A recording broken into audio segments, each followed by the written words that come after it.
Hello and welcome. This is Orcs Must Die with our Sexmo, and today we'll be looking at the downloadable content pack number 1, Artifacts of Power. So here are the 4 content that you get. So 2 of them are traps, the Shock Zapper, the Floor Scorcher. The Shock Zapper is something that goes on the roof and can shoot air units and ground units. The Floor Scorcher is a sort of a line of sight floor trap. Then you've got the Vampiric Gauntlets, which is first function is it fires kind of like the crossbow, but it regenerates health. And the secondary function is kind of a mana tap, and it will drain your life to give you more mana. And the last one is the Alchemist Satchel, which throws big giant bombs.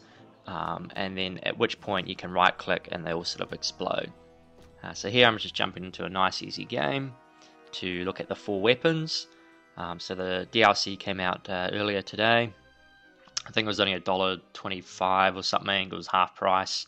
So I mean it wasn't very expensive. So I was pretty excited to jump in and have a look at the 4 new items. So we'll get underway here. So that's them there at the bottom. I kind of knew something was up when I looked at my spell book originally and saw the 5 slots. I didn't have to pass any more missions or anything. They're all just available for me. So there I'm just picking the Vampire Braces, the Alchemist Satchel, which are weapons, the Ceiling Trap, and the new Ground Trap. So I'm just playing on War Mage, just looking for a ceiling spot to throw it on, so I'll throw it up on there. It's pretty much essentially a bug zapper. The range on them is quite good, but I think they do around 3 shots or something before they need to recharge, or 4 shots before they need to recharge again. So anyway, we'll bring in I don't have enough money for that this round, so we'll bring in the first wave, go from there. So I've got the braces selected at the moment, so you can just left click and it just does damage. I don't think you can get headshots with it, but you can hold it down and rapid fire, so I find that out, but it costs a bit of mana. As you can see, my mana bar is draining, but once it's drained, you can use the right click ability and get your mana back. There we go, so you click, and you can start shooting again.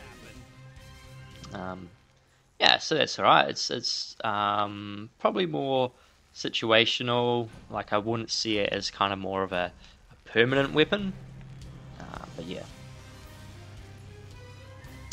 so just letting the second wave come in and let them actually get to the lightning traps, and we'll just see how well the lightning traps work. So it bangs zap. So that's 2, so 2 zaps, and then they got to recharge. But it's pretty much a one-hit kill, unless they have a shield. So it's very much like the lightning ring. So if you had the whole roof covered in those, that would be pretty good. So you're going to use the satchel now.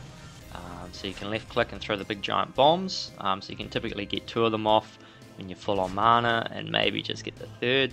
And they're pretty much just like boom barrels, and so then you use the right click and you watch them all die, boom, like that, and it's awesome. And it's a cool skeleton animation, and it looks really awesome when you do it on the ogres. So that's that. You can, I think if you place the satchels on the ground, you can actually shoot them like a barrel, and then they will explode.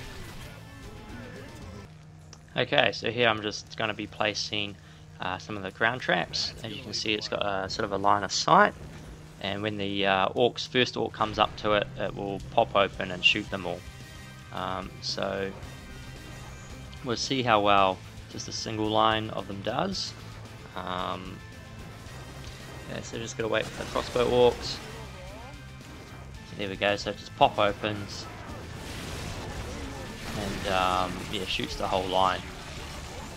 Seems a bit hit and miss whether or not it actually kills whether one of them kills a unit completely, like maybe one of the back ones, and there's a little bit of a reset time on them, but because they have that range, you can actually stack them up and have sort of like 2 or 3 you know, lines of them.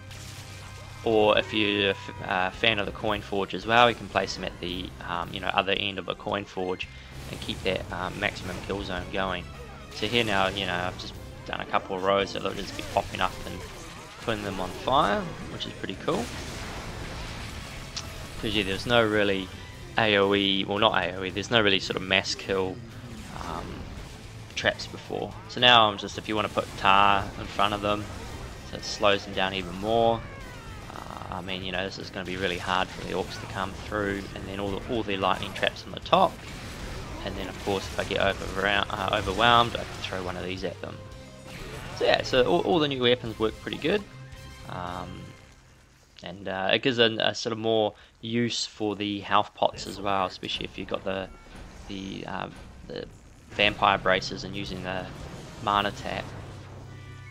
So you can use it to get yourself out of some binds or whatever.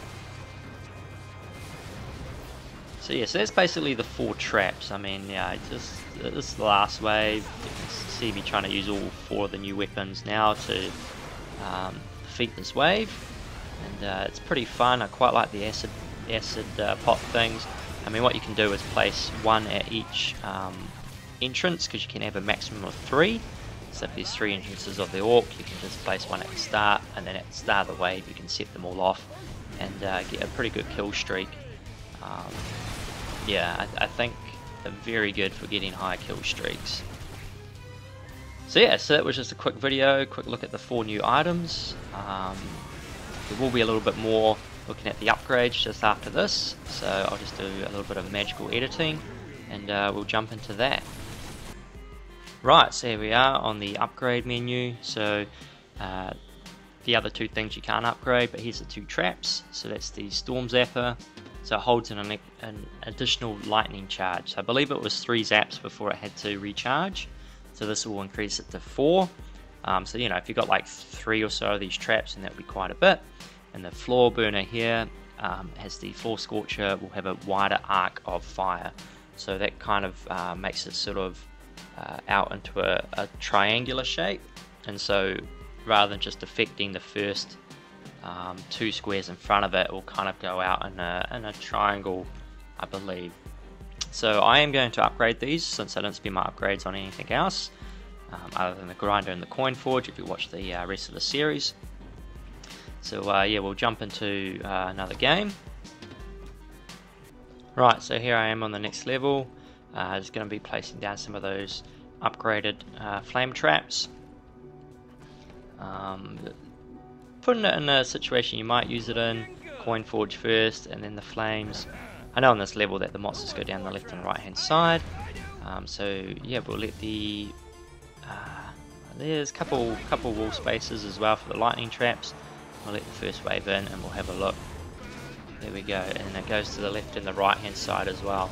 So not only now that if you place 2 fire traps behind each other, that they will help each other out, but if you place them to the left and the right of each other as well, they'll help each other out. So you could have kind of like a 3x3 grid, and they would all, you know, help attack the one in front or the one to the left or right. So now I'll place the ceiling trap, and I've placed one up there. I suppose give you an idea of the range. I don't know what the max range is on them. So we'll just look at this wave, and there you go, have another look at that fire spreading out. So it does make it more effective, but I think it will only be triggered if an orc walks right in front of it. So there we go, the one on the roof is actually shooting down, which is good. And the zaps I haven't been counting, but it should be up to 4, and then it will go out and need to recharge. So these traps will probably benefit from the steel weaver as well, which is good. But yeah, I just wanted to make this quick video to show everyone what the new 4 items are on the DLC. I'm just going to end the video here. So thanks everyone for watching, and see you guys on the next one.